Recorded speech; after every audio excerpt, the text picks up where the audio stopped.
So we are continuing our Unit 1 AP exam review now with developments in Africa. So again, Unit 1 is just kind of giving you an introduction, overview of these different regions that we will then be talking about in terms of the way that they're interacting with each other as trade expands. Very surface level overview here. Again, one of the changes the College Board made by starting in 1200, there's a whole swath of history that we're ignoring that occurred before that. One of those locations that's often set aside in terms of our study of world history is Africa, which is a very complex continent, very diverse continent, the birthplace of the human species, essentially.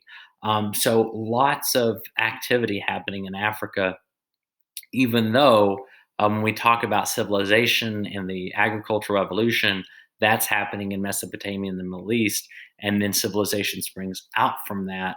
Humanity began in Africa and then spread out from Africa. So, again, just like we saw with our overview of the Americas, this is just going to give you just a very brief background and context for what's happening in Africa during this time, starting around 1200 and a little bit before that. So, what do we understand about Africa? As I said, the earliest humans were found in Africa, going back, 2, 3 million years. We also know that African civilization was influenced heavily, particularly in the South and in sub-Saharan Africa, by Bantu migrations, which spread different forms of language. Around the region and help provide some sense of unity to the region, but also maintaining these unique tribal identities that are going to impact African civilization as we move through. We also know that with the emergence of the Indian Ocean trading networks and the trans-Saharan trading routes, that Islam is going to have a significant impact on Africa. At the same time, we also know that as Islam impacted Africa, many of these cultural and tribal conditions continued. Some of them existed side by side with Islam, some of them incorporated Islam and maintained their own identity. And then we also know that some parts of Africa resisted Islam. And to better defend themselves against attacks by Islamic forces, they built churches with labyrinths, reservoirs, tunnels, even. And other parts of the continent, especially in the South, had little contact with Islam until later in history. So, again, a very diverse continent. It's easy for us, especially in the modern day, to lump Africa together as one entity, but that doesn't do its history and its culture justice. So let's talk about the political structures in Africa. The development of sub-Saharan Africa was heavily shaped, as I said, by the migrations of the Bantu-speaking people outward from West Central Africa. So by the year 1000, most of the region had adopted agriculture. And with the sedentary nature of agriculture, as we saw with the Mesopotamian and the agricultural revolution, people needed more complex political relationships to govern themselves, right? It requires different types of governance, from having nomadic tribes to having a group of people in one location. So, in contrast, though, to most Asian or European societies, those in sub Saharan Africa did not centralize power under one leader or one central government. So instead, communities formed these kin based networks where families governed themselves. You had a male head of the network, a chief, that mediated conflicts and dealt with neighboring groups. Then, over time, groups of villages become districts, and a group of chiefs decide among themselves in kind of a council of chiefs or elders how to solve problems in that district. But as populations grew, which is a byproduct of the agricultural revolution, kin based networks became more difficult to govern. You had competition among neighbors increase, which in turn increased fighting among villages and districts. So the survival of these small kin based communities were a challenge. and though was a challenge. So though many such communities continued to exist into the 19th century, larger kingdoms grew in prominence as a result of this transition. Not to mention taking advantage of some of the, as I said, trans-Saharan trade that is occurring during this time. So, some of our illustrative examples of some of these kingdoms, we're going to start with the Hassa kingdom, existing from 500 to 1800 approximately CE. Um, they formed 7 states called the Hassa kingdoms, and the states were loosely connected through kinship ties, so that connection of that previous form of governance, though they too had no central authority. People established in this area prospering city states, and each with a specialty.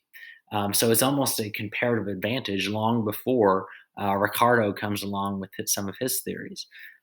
So several were situated in plains where cotton grew well, and they took advantage of that as an example. Now, as you notice, though, in the map, the region lacked access to the sea. And so contact with people from outside the region was important.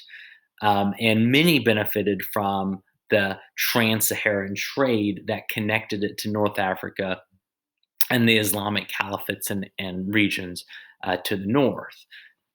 A state on the western edge of the region specialized in military matters, which defended it from attacks. And because the states lacked a central authority, they were frequently subject to domination from the outside. That is one of the reasons why it never really endures and ends up being subsumed into some of these other empires. And by the 14th century, missionaries have introduced Islam to the region. So if you think about the decentralized political system we have here and compare it to some of the decentralized systems we learned about when we did our review of the Americas.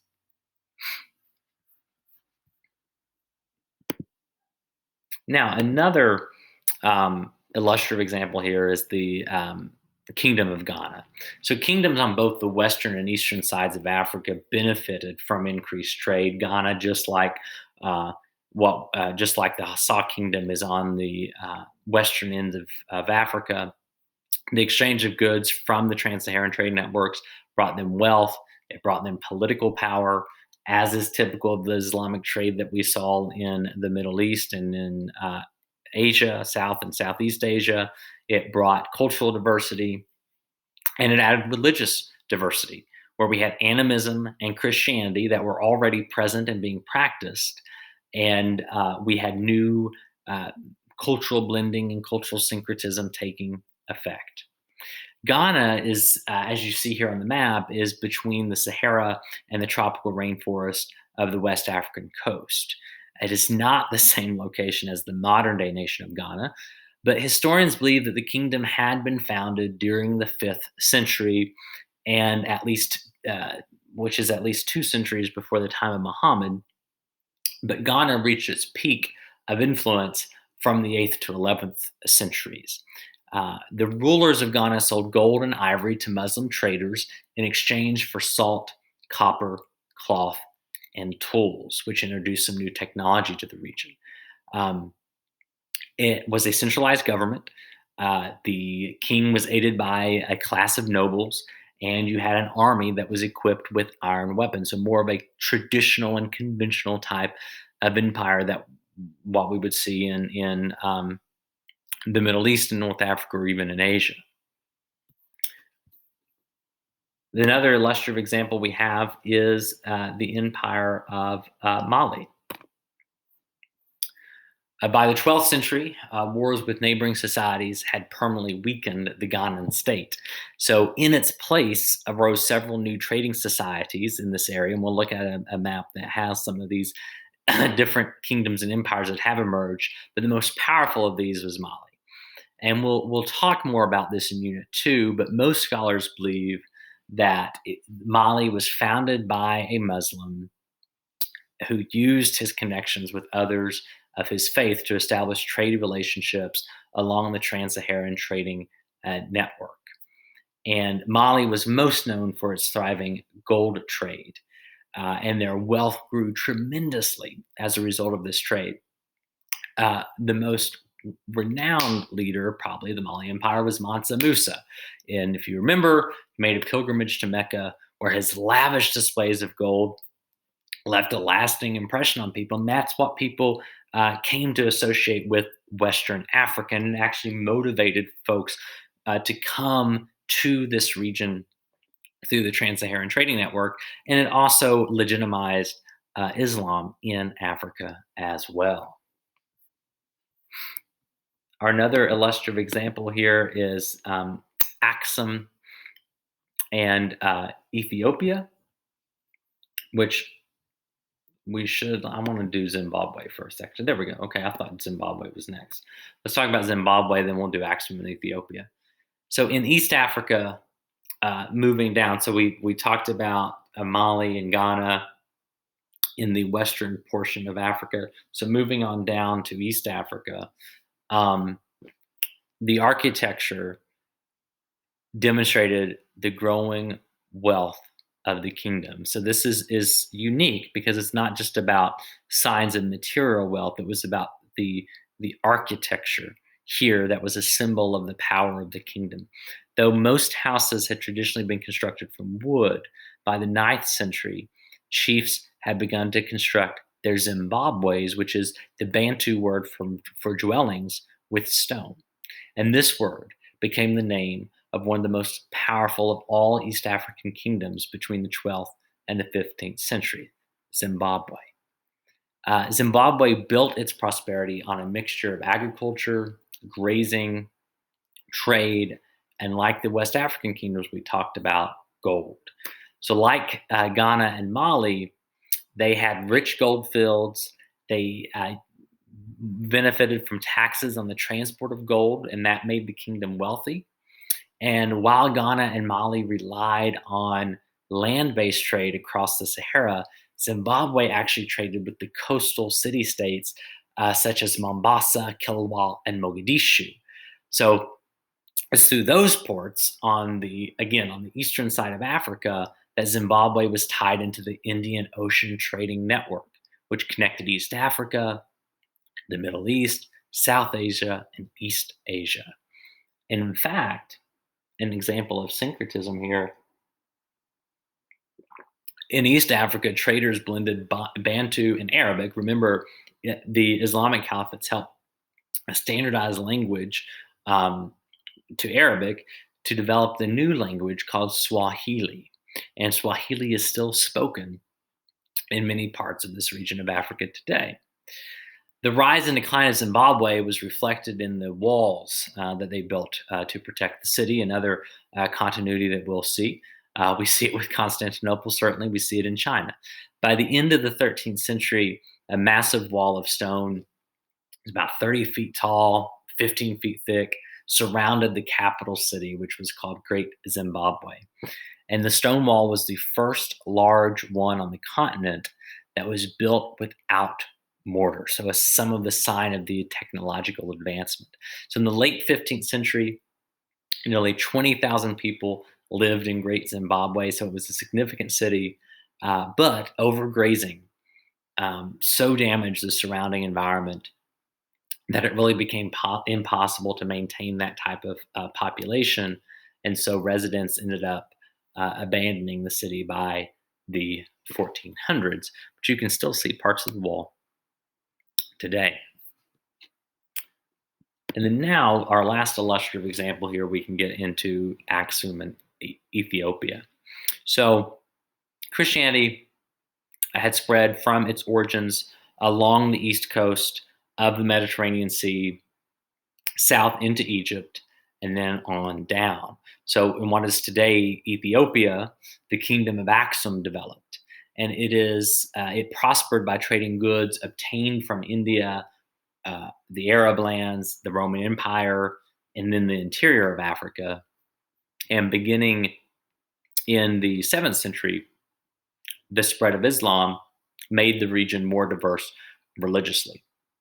So by the 12th century, a new Christian led kingdom in Ethiopia emerged, and its rulers, like those of other countries, expressed their power through architecture. We saw that in Zimbabwe. So they ordered the creation of 11 massive churches made entirely of rock. And here's an example of one here. Um, the carved rock structure had been a feature of Ethiopian religious architecture since the second millennium BCE. So this talk about a significant continuity here. And from the 12th century through the 16th century, Ethiopia was an island of Christianity on this continent of Africa that was very religiously diverse, heavily influenced, particularly by Islam because of trade. Um, but it was separated from both the Roman Catholic Church of Western Europe and the Orthodox Church of Eastern Europe. So Ethiopian Christianity really develops independently. And what's unique about it is that people developed, it's this cultural blending example we see over and over again. People combine their traditional faith traditions, such as ancestor veneration, beliefs in spirits, animism, with Christianity to really create this distinct form of faith in the region. Excuse me. Which then brings us to social structures in Africa. And again, there's no one size fits all. There's no one thing that I can say that captures all of Africa. But we do know that in sub Saharan Africa, strong central governments ruling over large territories were not common. Okay. That's a difference. That's going to be a distinction from what we see in other parts of the world. So instead, sub Saharan Africa's small communities were organized around several structures that were readily identifiable: kinship, age, and gender. So, kinship connections allowed people to identify first as members of a clan or family. And then age was another significant social marker. An 18-year-old could do more hard labor than a 60-year-old, right? But younger people often had to rely on the advice of their elders. And the role of elders was to prepare that next generation. So, thus, communities divided work according to age, creating age grades or age sets, which really isn't too different from what we do in the modern era. And then finally, gender had an influential role in social organizations. Uh, from what we understand, men dominated most activities that required a specialized skill. So, for example, leather tanning, blacksmith, those professions were typically dominated by males. And then women engaged generally in agriculture and food gathering. So they also took the primary responsibility of carrying out domestic chores and raising their family's children. So again, the most consistent continuity in world history: patriarchy and defined gender roles. And then finally, slavery had a long history in Africa. Prisoners of war, debtors, criminals, they were often enslaved. Most men and some women who were slaves did agricultural work. Most women and some of the men served in households. In many of the kin based societies, people could not own land privately, but they could own other people. And owning a large number of enslaved people increased one's social status. And there were many different forms of slavery. We had chattel slavery, where slaves were the legal property of the owner. Um, and that's going to be what we'll see in the Americas with European arrivals and the start of the slave trade. At domestic slavery, where slaves served as cooks, cleaners, and other household workers. And then you had debt bondage, where people became slaves, sometimes through a mutual agreement to repay a debt. So, um, in the Middle East, a strong demand for um, in the Middle East, a strong demand for enslaved workers resulted in an Indian Ocean slave trade that emerges between East Africa and the Middle East. And in fact, this is started several centuries before the Atlantic slave trade between West Africa and the Americas. And in some places, it lasted into the 20th century. The enslaved East Africans provided labor on sugar plantations in Mesopotamia. But between 869 and 883, they and many Arab workers mounted a series of revolts known as the Zanj Rebellion. So, about 15,000 enslaved people successfully captured the city of Basra and held it for 10 years before being defeated. Um, it was one of the most successful slave revolts in history. And then finally, culture. As I mentioned, Africa is diverse, right? But they also had some unique elements to their culture. Playing music, creating visual arts, telling stories were and continue to be important aspects of cultures in Africa, and they carried significance because traditional African religions included ancestor veneration. Song lyrics provided a means of communicating with the spirit world. So African music usually had a distinctive rhythmic pattern, and vocals were interspersed with these percussive elements, such as hand claps, bells, even pots or gourds. Visual arts also commonly served a religious purpose. Metal workers created busts of past rulers so that ruling royalty could look to them for guidance. Artists in West Africa were famous for their intricate iron and bronze sculptures.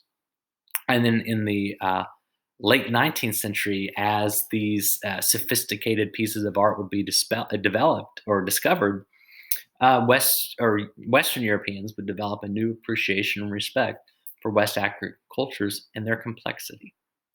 And then finally, literature in the oral tradition, as it existed in sub-Saharan Africa, literature was oral.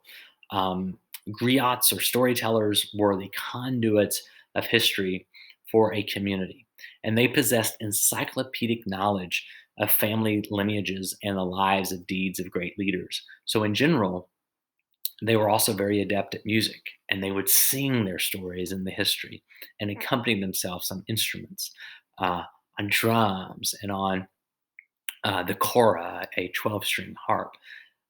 They were both venerated, respected, and they were feared as they held both the power of language and the power of story. They People often said that the griot could sing your success, they could sing your downfall. So by telling and retelling their stories and their histories, they kept alive people's history and passed that on from generation to generation. Kings would often consult their council regarding political matters. So think about when a griot died, it was often like an entire library burned down because that's how much knowledge they housed. So again, Africa far more complex than just isolating it to a single entity, but it's going to be heavily shaped and influenced and impacted by the Islamic trading routes that will emerge with the Trans-Saharan and Indian Ocean trading network. And then when the Europeans start adding maritime trade to the equation and the Portuguese set up their trading post, the continent will change dramatically because that will open the floodgates to colonization as we see in the Berlin Conference. But that's it for Unit 1's review of Africa. Let me know if you have any questions. Bye bye.